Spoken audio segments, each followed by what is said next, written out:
Have you ever met a person who is very sarcastic and exaggerated everything? Nearly everything they say is meant to mock or criticize or tease. Even though this person can be exhausting to be around, you may find that what they have to say has a little kernel of truth behind it. The points they exaggerate and emphasize start to stick in your mind. They point out things to you that you wouldn't have noticed on your own. Authors often do the same thing in their writing. In literature, this is referred to as satire. Authors use satire to bring the reader's attention to different aspects of society through deliberate exaggeration and criticism, highlighting the ridiculousness of things that may otherwise go unnoticed. Many people who read The Great Gatsby are unaware that it's filled with satire. F. Scott Fitzgerald's novel emphasizes the various problems that emerged during the Roaring '20s. Post-World War I, the 1920s was considered a decade of excess. Americans wanted to put the war behind them and went out of their way to enjoy themselves. Meanwhile, changing social norms, prohibition, and the rise of new money flavored the decade. Throughout the novel, F. Scott Fitzgerald satirizes the leisure class, America's social elite who had more money than they knew what to do with. Characters like Tom and Daisy Buchanan and Jordan Baker represent the flaws with the excessively privileged. Because they have so much money, they behave without consequences. The rules simply don't apply to them. After all, they can buy themselves out of trouble. They also believe that their money makes them superior to people who have less.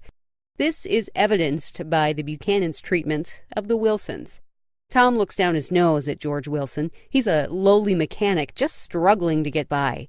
Although George's wife Myrtle is Tom's mistress, she's also expendable. Even when Daisy kills Myrtle with Gatsby's car by accident, she seemingly feels no remorse. Equally, Tom isn't too affected by the event either. In fact, the couple simply picks up and moves somewhere else to avoid the problem. After World War I, American consumerism was on the rise.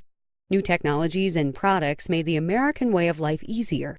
Beyond the simple convenience of modernity, many Americans fell victim to the evils of materialism, the idea that owning things is more important than anything else, even spirituality and morality. F. Scott Fitzgerald emphasizes this point through Gatsby's parties. Hundreds of uninvited guests flock to Gatsby's home every weekend to enjoy these massive shindigs. They drink and eat to excess and enjoy all of the amenities that Gatsby has to offer, despite the fact that the majority of them have never even met their host. Gatsby's parties and his life in general represent an even deeper issue. Everything that Gatsby has done and achieved was to whisk Daisy away from her husband Tom. When Gatsby and Daisy first met, he was convinced that he was not good enough for her. He didn't have the money or status that a person of her breeding should be with. As a result, Gatsby's singular focus is to make a fortune and buy all sorts of fancy things to impress Daisy. For Gatsby, material possessions equate to love, and the only way Daisy could possibly love him is if he buys her things. One of the central conflicts in the book is the struggle between old money and new money. Tom and Daisy Buchanan represent generational wealth in America. Their families made their fortunes decades ago, maybe even longer. A history of money gives them status and power. Meanwhile, Jay Gatsby represents the nouveau riche, a group of people who are very recently wealthy. Old money, like Tom Buchanan, look down their nose at Gatsby. Despite the fact they're equally wealthy, Tom believes that he's still superior to Gatsby. Fitzgerald points out that the tension between old money and new money is flawed. Towards the end of the novel, the reader meets Gatsby's father, a poor farmer named Henry Gatz. For Gatz, his son's life and accomplishments were truly remarkable. His son had achieved the American dream. He pulled himself up from nothing and turned himself into something spectacular. However, The Great Gatsby points out the flawed idea of the American dream. It essentially says, yes, it may exist, but achieving great wealth doesn't change who you are or where you come from. In the eyes of old money people like Tom Buchanan, you're still not good enough. Fitzgerald's novel also satirizes the racism of the 1920s. When the reader first encounters Tom Buchanan, he makes it known that he's a white supremacist. He considers himself to be well-read on these ideas and references a pseudo-scientific book on this topic.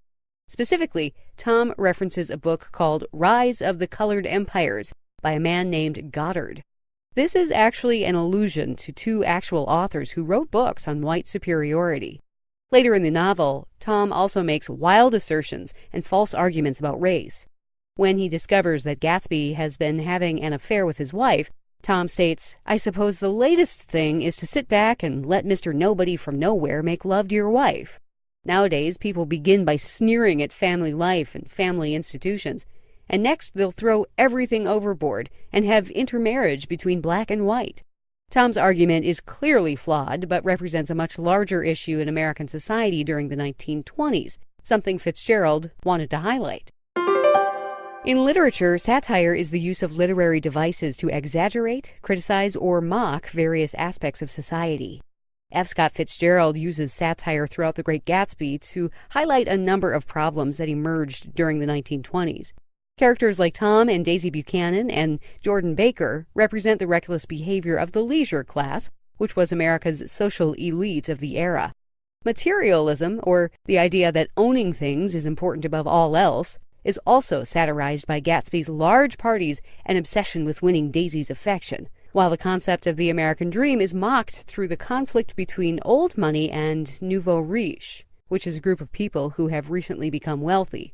And 1920s racism is mocked through Tom Buchanan's outrageous claims on the subject.